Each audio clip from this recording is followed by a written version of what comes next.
Hello, my friend. Welcome to Whisper Before Sleep Stories. I'm David, your storyteller, sharing timeless tales from ancient legends and medieval myths to modern-day stories full of feeling. Here, you'll be wrapped in a soothing voice, relaxing sounds, and a calming space that helps you release tension, quiet your mind, and fall into a deep, restful sleep. I hope each story brings you a sense of peace, connection, and a touch of magic for your soul before you close the day. Tonight, the windows are open just a little, and the soft hum of summer air slips through the screen like a sigh. You might be curled under a light blanket, or maybe you've left your feet bare, toes tucked into the edge of the mattress, as the sky outside turns the color of old postcards lavender fading into blue. There's something about summer dusk. It doesn't ask questions. It just arrives. And right now, in a quiet village not marked on modern maps, the dusk has brought something else, a flicker, then another, and then a gentle swirl of golden sparks, low to the ground, and moving in a way that doesn't seem quite random. Not tonight. So before you get comfortable, take a moment to like the video and subscribe, but only if you really like what I do here. And if you want to, post your location and your local time in the comments. I'd love to know where you're listening from.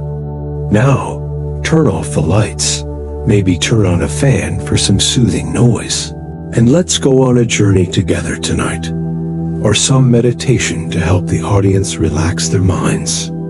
You see the first one right outside your window. It's slow, not blinking, and drifting in lazy loops above the worn cobblestone path that runs through your village. You've seen fireflies before, but not like this. This one seems to be waiting. You sit still for a while, watching the soft yellow dot pulse like a heartbeat. It drifts left, pauses, then right again. It reminds you of a finger beckoning. You're not in a rush. Nothing is. The village moves on its own time, always has. It's the kind of place where mail arrives late, but neighbors show up early, where gardens are passed down like heirlooms, and every door squeaks the same soft note. You stand and slip into your sandals, the ones you leave by the door, just in case the air feels like this. Warm, quiet, a little mischievous. Outside, the sky's darkening, but not quickly. You can still make out the shapes of the rooftops and the soft, crooked lines of old chimney stacks, one of which still smokes with someone's supper. You wonder, did they use rosemary tonight? Or just let the onions brown a little longer than usual? You pass by the bakery, the one that smells like sugar, even when it's closed. Past the old pump well, long dry, but painted blue each year, out of tradition, no one can quite explain. And all the while, that golden flicker is just ahead. Every now and then, it's joined by another, a small, shy light, then 3, then 6, a whole cloud of them, weaving between fence posts and flower boxes like a slow parade. The way they move reminds you of a story your grandmother once told, sitting on a cushion by the fireplace while the kettle sang in the background. She said that fireflies used to be little lanterns for travelers, that they were born from sparks that fell out of the stars' pockets, and that if you followed the right one, it wouldn't lead you away, it would lead you home. You always thought that was sweet. Silly, but sweet. But tonight the story feels different. The way the lights dart and pause, just a little ahead, feels like they know you're watching, and they want you to keep going. Past the shoemaker's gate, over the bridge with the broken plank you always avoid, until the lanterns disappear behind the stone wall that separates the rest of the village from the old lane. That wall, It's older than anyone remembers. Covered in thick ivy, chipped and warm with stored sun, like baked bread. Behind it, a path curls like a ribbon into the darker trees. Few people go that way now. There's nothing official back there. No markets, no post, not even a lamp post. Just a few old structures mostly used for storage and gossip. And still, your feet keep moving.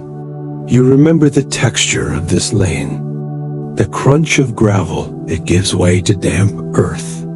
The slight coolness of the breeze as the canopy above thickens, brushing leaves like long fingers across the top of your head. It's quieter here. Even the insects hush. Except, of course, for the fireflies. They glow more brightly now, as if emboldened. One lands on your sleeve. It glows so steadily that for a brief, dreamy moment, you wonder if you could read by its light. You turn a bend where the vines seem thicker. The path narrows. And then suddenly, you're standing in front of the oven house. It's what everyone calls it, though no one seems to bake there anymore. An old stone building, low and rounded, with moss on its shingles and a crooked chimney that tilts like it's listening. There's no door anymore. Just a gap in the wood, like a mouth opened slightly in surprise. The fireflies vanish inside. You hesitate only once, then duck low and follow.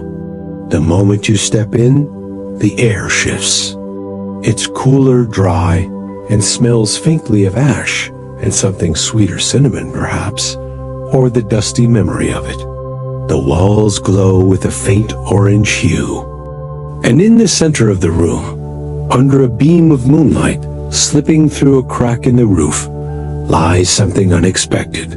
A small, blackened kettle, still warm, still humming. You step closer to the kettle, careful not to shift the dust too much beneath your feet. The floor is stone, mostly, though here and there patches of dry grass have pushed through the cracks like stubborn little secrets. The kettle hums a low, content sound, like someone dozing beside a fireplace. You wonder who left it here, and how it could still be warm. But before you reach for it, something moves past the window. Another firefly, then two more. They hover, waiting, or guiding, and just like that, the pull returns. You step outside again and follow the flickering trail as it glides past the back of the oven house and into a thicket you'd nearly forgotten was there. It's been years since you wandered this way. The brambles used to snag your socks, and the scent of wild mint would cling to your fingers. But tonight, everything feels gentler, more worn in, familiar but quieter. The fireflies sweep left through an arch of elderberry and through a narrow gate long rested open. Beyond it lies the forgotten garden.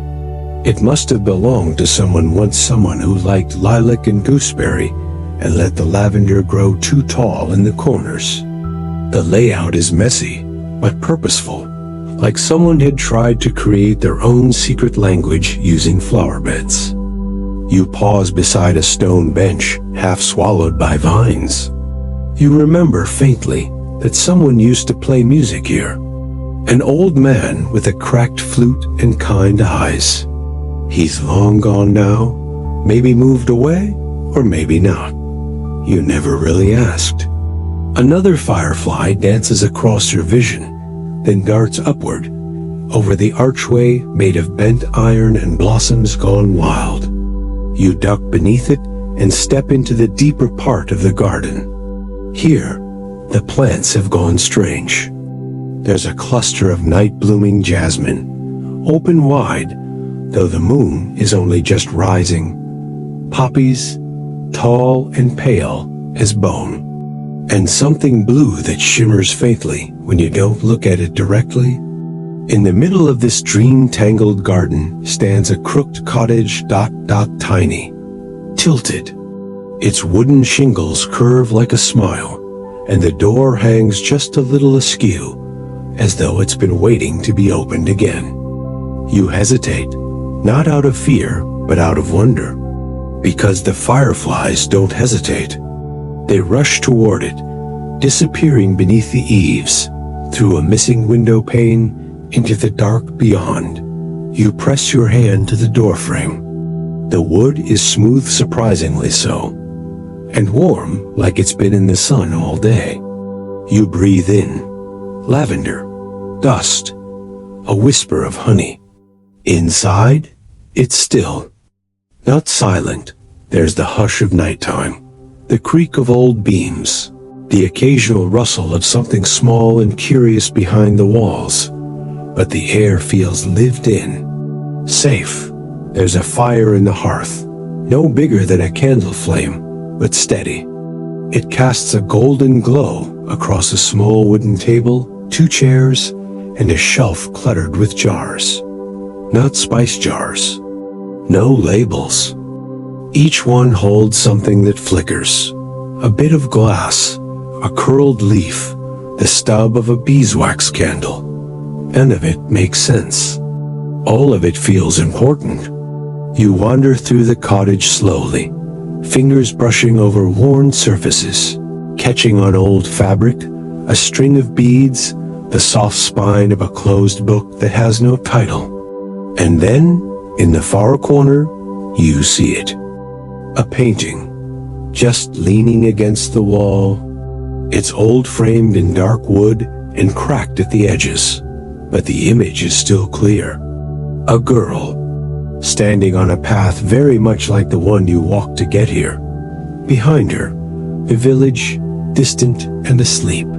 In front of her, fireflies, hundreds, all aglow, all pulling forward. She looks back over her shoulder, but her feet are pointed ahead. You can't tell if she's hesitating or saying goodbye. You sit on the floor for a while after that, letting the soft air move around you. The fire crackles faintly in its stone cradle. The fireflies drift lazily through the broken panes and make soft arcs above your head. And somewhere beyond the garden, the village carries on unaware, unchanged. A thought creeps in, slow and gentle. What if this isn't the first time someone followed the fireflies? You glance at the painting again, and then you notice something in the brushwork, something almost hidden.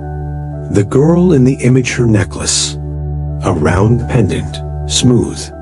You reach up reflexively to your own neck. You're not wearing anything. You haven't in years. But still, you check, as if something long forgotten might have returned. Just outside the window, something stirs. You move to look. There's a path you hadn't seen before, half covered in moss and moonlight. And standing on it, almost blending into the shadows, is a figure. You can't make out the face, but they're holding something in their hand, a lantern, old-fashioned, wrought iron and glass. But instead of flame, it glows with the soft, pulsing light of a dozen fireflies. They raise the lantern slightly, and the light brightens. Not in a threatening way, not even in a commanding way. Just a question, like they're asking if you'd like to keep going. And you nod, almost before you realize it. Your feet move forward, back out into the night air, and once more, the fireflies lead the way. The figure with the lantern doesn't speak. They turn quietly and begin walking down the hidden path, their footsteps hushed by moss and pine needles.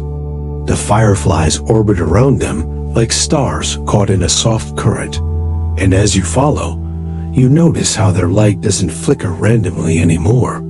They pulse in rhythm, slow and steady, almost like breathing. You walk deeper into the woods, The trees thicken. Their trunks are dark with age, and their roots braid across the path like sleeping serpents. Somewhere above, an owl calls, long and low. The sound settles in your chest like the hush after a story has ended. You glance ahead. The lantern swings gently in the figure's hand. Still no words. But something about their gait feels familiar, not personal, exactly. Just known. As if you've walked behind them before. In a dream, maybe. Or in a story told so long ago that it doesn't feel like it ever belonged to someone else.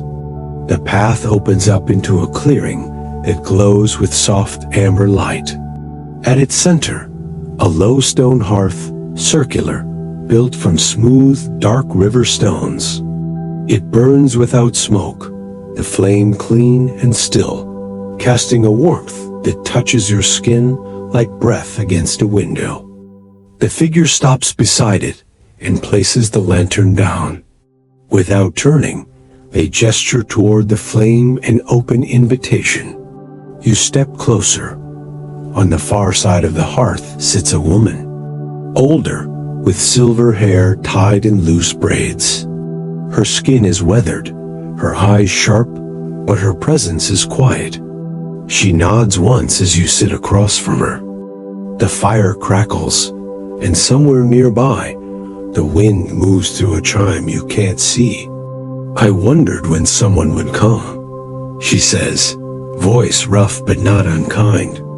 You're later than the last one. You blink, unsure if she means you or someone else.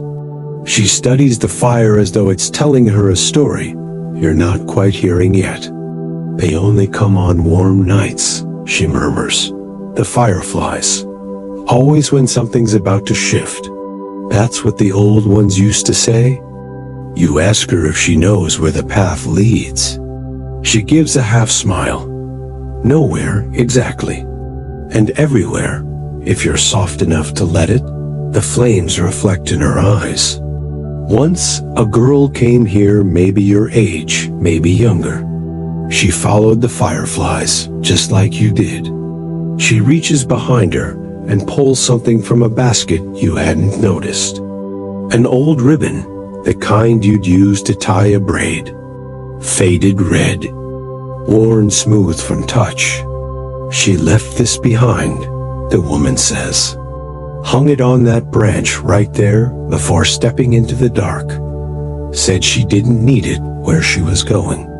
She sets the ribbon in your palm. She had a question she couldn't ask anyone else. Not really, not in words.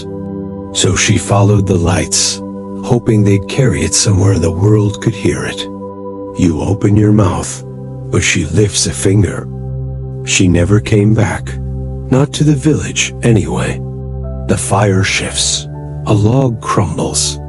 Sparks rise and drift upward, joining the stars. They called her the firekeeper's daughter, though no one knew who her mother really was. The woman continues. She had a way with flame. Could start a cook fire with nothing but a glance. Some said she was cursed. Others said she was blessed. But you know how villages are. They don't like things that glow too bright. You nod, of course you do. Even in places that whisper, the loudest sound is always fear. The woman gestures toward the fire again. She left stories in the coals, bits and pieces. Some say if you sit long enough, you'll see them. Others say the fire just plays tricks. You lean forward. In the embers, for just a moment, you think you see shapes. A girl holding a lantern. A river winding through the dark. A door with no handle. Then it's gone. You ask the woman how long she's been here. She shrugs. Long enough. I tend the fire. That's all. You ask if she's waiting for something. She considers this for a while. Maybe. Or maybe I'm part of the waiting. Sometimes it's hard to tell. You ask about the fireflies. They're old, she says softly. Older than the village. Older than even this forest. The first ones came when the stars fell, long before words. She leans closer. Some believe they're pieces of something tiny, glowing pieces of stories that didn't get finished. That's why they move the way they do. Not randomly, not aimlessly. They're searching. For what, you ask? She smiles again. This time, it's almost sad. For listeners. The fire shifts once more, and you feel a heaviness in your chest. Not a burden, not grief, just a fullness. The figure who led you here still stands in silence, watching from just beyond the circle of light. You realize you never saw their face. And maybe you're not meant to. The woman gathers a few dry leaves and tosses them into the flames. They curl and vanish without smoke. Do you want to know what happened to her? She asks. You do. You nod. She leans back, her voice soft now, barely a whisper. She became a flame. You don't speak. You just sit with that thought. Became a flame. Not was lost. Not disappeared. Transformed. Shifted. Continued. To this day, no one knows if the firekeeper's daughter truly vanished, or simply stepped sideways into a part of the world most of us are too distracted to see. Some researchers, those who study folklore and memory, still wonder if stories like hers are echoes of a real girl. There are records, blurred and conflicting. Mentions of a girl who could call light to her hands. A small house near a garden no one can find anymore. But no one agrees on the name. Some say she never existed at all. Others, they leave a candle in the window every Midsummer's Eve. Just in case, the woman stands and dusts off her apron. I've said enough for one night, she says. Go. The fireflies won't wait forever. You thank her. She just nods ... And as you step away from the hearth, the lantern lighter turns once more, and the path ahead opens like a curtain of velvet night. The path winds gently now, not as wild as before. Here, the trees are thinner, and the hush of the forest gives way to something softer. The faint echo of laughter, a whistle in the wind, and the quiet shimmer of village lights returning in the distance. You hadn't realized how far you'd wandered, but you're not lost. You've never felt less lost, actually. The fireflies still lead the way, slower now, like they know you're not in a rush. Like they know you're thinking about the girl, the firekeeper's daughter, and wondering if the story ended in flame or began there. As you return to the outskirts of the village, the warm glow of lanterns appears between the cottages. Strings of lights crisscross the narrow streets, and a soft hum of voices drifts through the air. You'd almost forgotten. It's the night of the Lantern Festival. It happens once a year. The timing isn't fixed, not really. It arrives when the air feels right, when the sky stays blue long after the sun's gone, when the village just knows it's time. You follow the flickers into the square, where the festival has already begun. Tables are draped in cloth and filled with sweet bread, spiced nuts, and mulled fruit drinks. Children with glowing sticks dart between neighbors, and soft music plays from a wooden stage, the kind that creaks when too many feet climb it at once. It's all so normal, so cheerful. And yet, above it all, a strange thought flickers through your mind like a skipped heartbeat. They don't know what's just beyond the trees. Or maybe they do. Maybe they choose not to speak of it. Maybe they never forgot the girl. Maybe that's why they light the lanterns every year. Not just for celebration, but for memory. You wander toward your own house, past rows of shuttered windows and warm-lit porches. As you pass the bakery, someone's drawn a firefly in the steam of the front window. You stop, smiling. The wings are uneven, childish, but glowing. Back home, something feels different. Not out of place, just rearranged. You climb the attic stairs, unsure what you're looking for.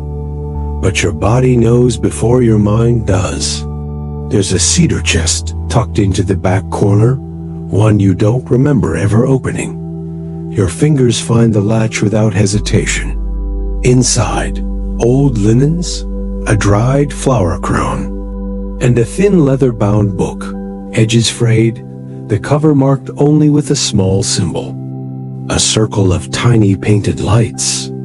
You bring it to your desk and ease it open. The handwriting is small and curling. The ink has faded in places, but the words are still there. And the first page reads, "If you found this and you're already following them, the journal is hers, the firekeeper's daughter. You know it without needing proof. The entries are quiet. She writes in the way people breathe casually often, and without expectation that anyone else is listening. They come when I'm alone. Only then, when I stop trying to see them. The fire speaks sometimes, not in words, but in colors, in shapes. Everyone thinks I ran away. I didn't. I walked toward something, and then a small sketch, the crooked cottage, exactly as you saw it, even the garden. You turn the pages gently. There's an entry from the day before she disappeared. I think they're ready. The lights are stronger now. I feel them calling not to escape, but to become. To become what? I don't know, but it's soft and warm, and I'm not afraid. Researchers still wonder if journals like this are authentic.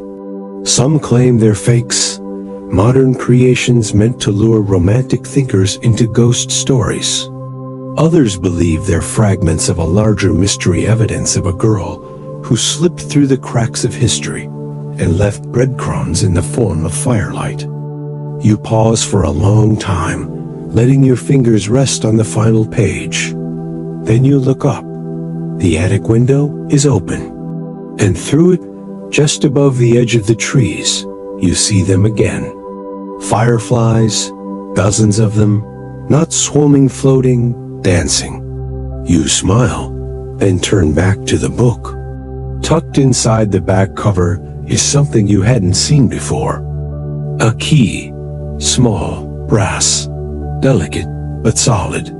And on the spine of the book, a groove. You slide the key into it without thinking. Click, a hidden compartment. Inside, a folded piece of paper and a strand of dark red thread. The note is barely more than a whisper.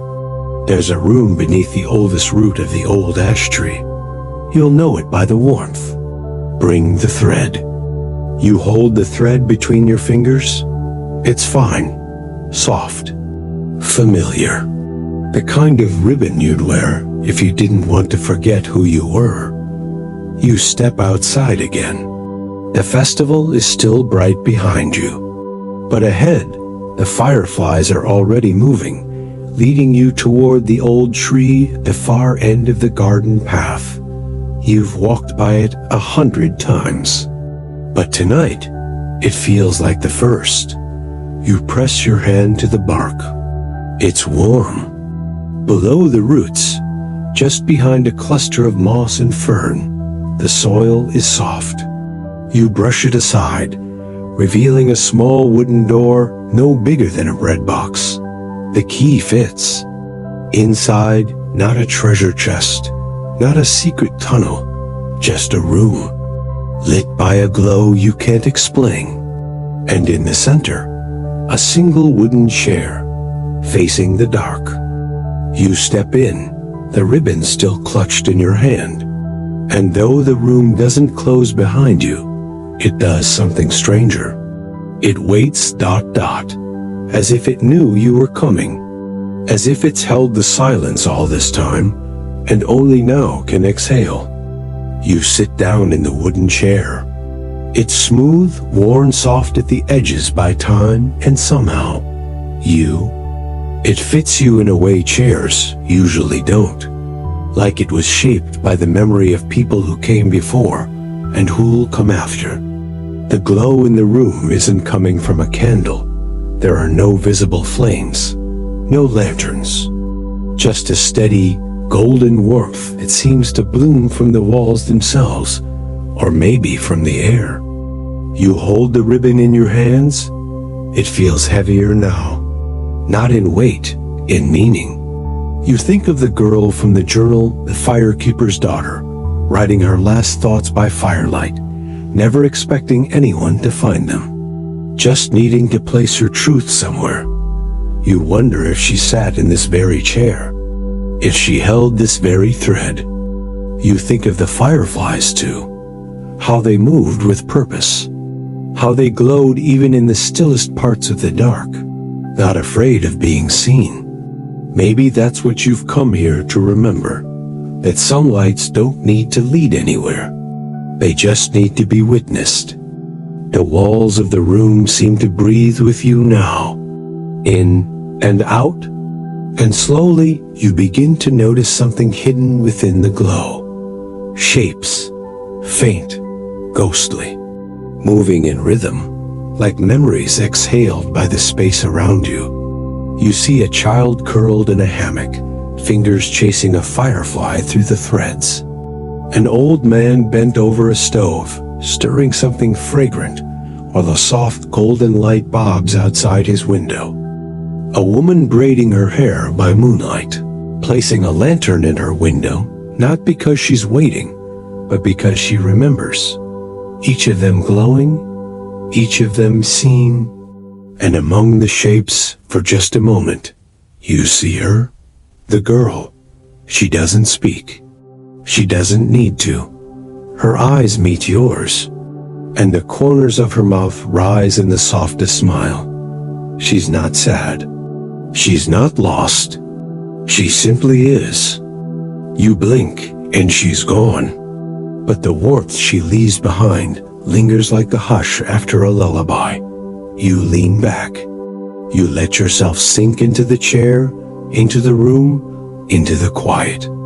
And slowly, the fireflies return. They drift in one by one, then in pairs, then in small glowing flocks.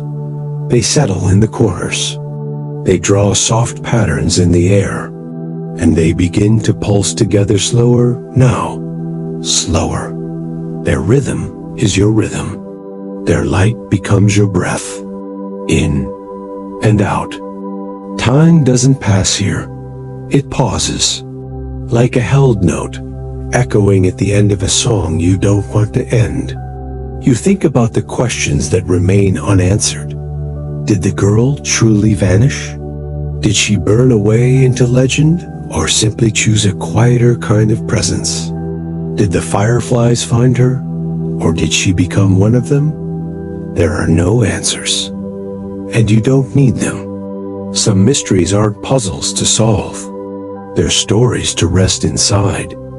That's what this is, a resting place, not for your body, but for your wondering. The ribbon in your hand begins to glow faintly, like it's absorbed everything you've seen.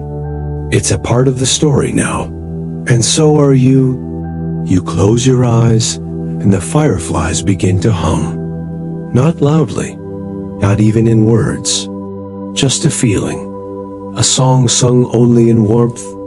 And as their glow dims to a soft, steady pulse, you feel the world beginning to blur, edges softening, weight falling away, thought giving way to calm. Your breath slows. The chair supports every part of you. You're not holding your body anymore. The room is, and outside, the village rests. No one notices that one more lantern has joined the night. A quiet one, a warm one, a firefly perhaps. Or maybe just a story remembered. You are still. You are safe. You are not alone. Now let's begin to let go of the last little corners of the day. Let your hands soften. Let your shoulders drop. Let your breath find its own gentle rhythm. There's nothing to figure out. Nothing to chase. You've done enough.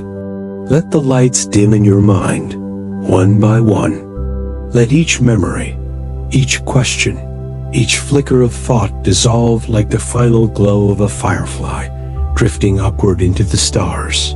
Even the story doesn't need to end. It can just quiet. There's peace in not knowing. There's calm in mystery. There's warmth in the dark. So now, in this soft, glowing dark, let yourself drift. Float gently, as if carried on light itself. There's nowhere else to be. Nothing else to do, ... Just this breath. And this one, you're already home.